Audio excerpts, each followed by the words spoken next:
Hi, this is Sherry Veronica on Naked Departure Radio, and with me today is Victor and Alex. We are here to discuss what the other political scientists in Barbados are saying when it comes to Neil Rowe staying. He doesn't need to quit. They have to wait for the justice system to conclude if he's guilty or innocent.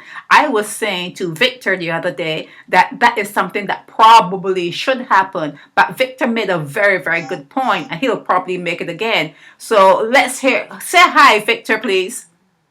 Hi. Okay, say hi, Alex. Say hi to the people.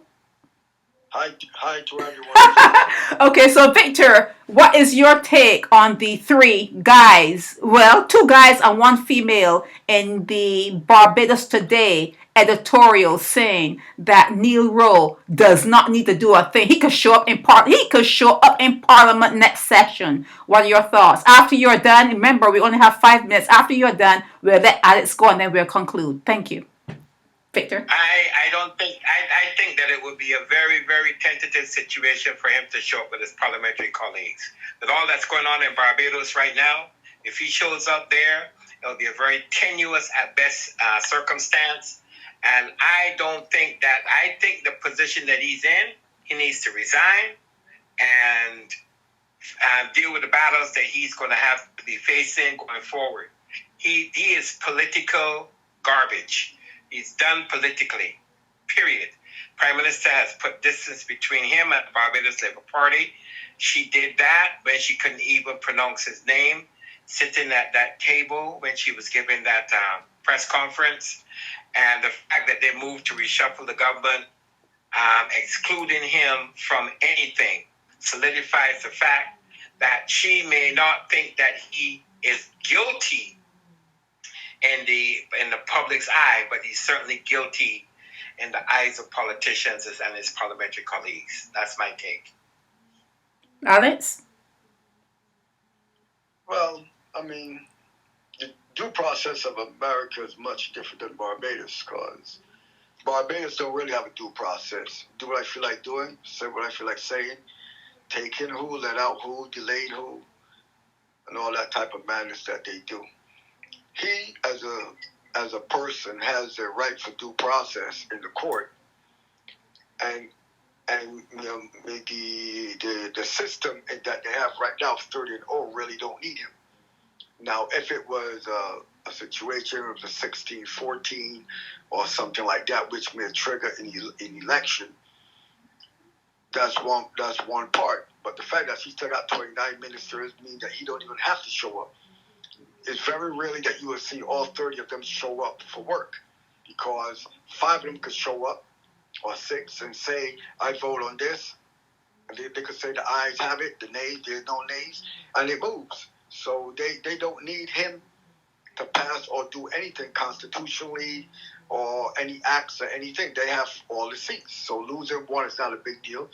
Last election they had 30, and then one crossed the gutter, because he never crossed the floor, and they still went on and did what they felt like doing, regardless of who say what. So he's not a factor in what they're doing. She could afford to throw him to the side. The thing that she can afford to do is let it lead to the point where they call for his removal to have a by-election, because if they call a by-election, that's going to open him up to at least somebody else possibly winning a seat, or depends how much money is passed to buy votes to maintain another 30-0 rule. Okay. And that's what we got to look at. Okay, so in when I heard it, I actually thought, where is the moral compass in all this?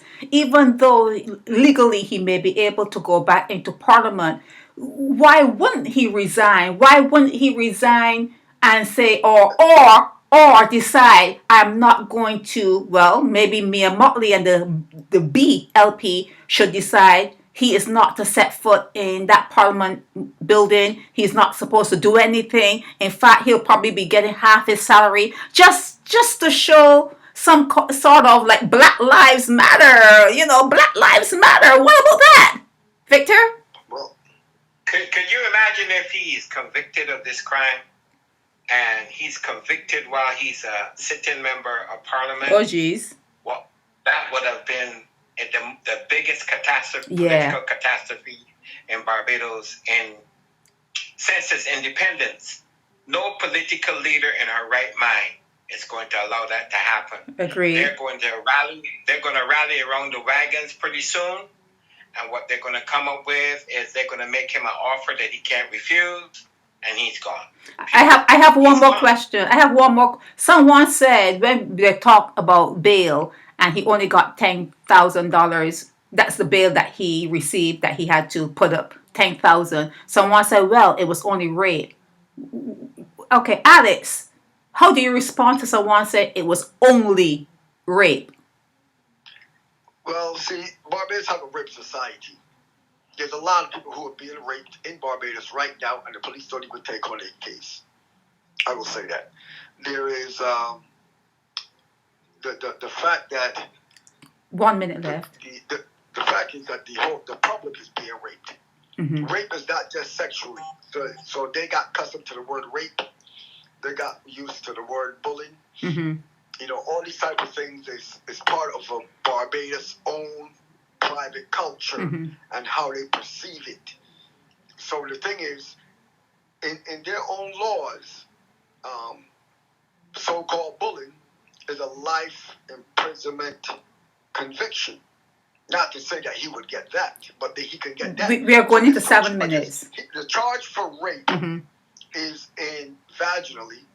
The other charge for rape, called burglary, Mm-hmm. is in the back. It's in the other side. Right. So he got two different charges. Now, if he was charged with fellatio, that can be another charge Mm-hmm. because he's entering, and he did not have permission. Even if he had permission for fellatio and vaginal, he did not have permission for the other side. Okay. Thank you. Yeah. Any last word, Victor? Because we've run over. We're going into 8 minutes now. Yeah. I think that Neil Rowe is best advised to step away from politics, get some help emotionally Mm-hmm. and spiritually, and he's still a young man. Maybe in years to come, Barbadians might forgive him. But Mia Motley is all about the image of the party. She's all about the pristine nature of 30-0 and maintaining a party that's looked at by the people of Barbados as being integral to decency Mm-hmm. and transparency. And this situation has blown out of control. I think he should resign. Thank you, Victor. Thank you, Alex. Thank you very much. Okay, bye-bye. This is Naked Departure Radio. This is Shay Veronica.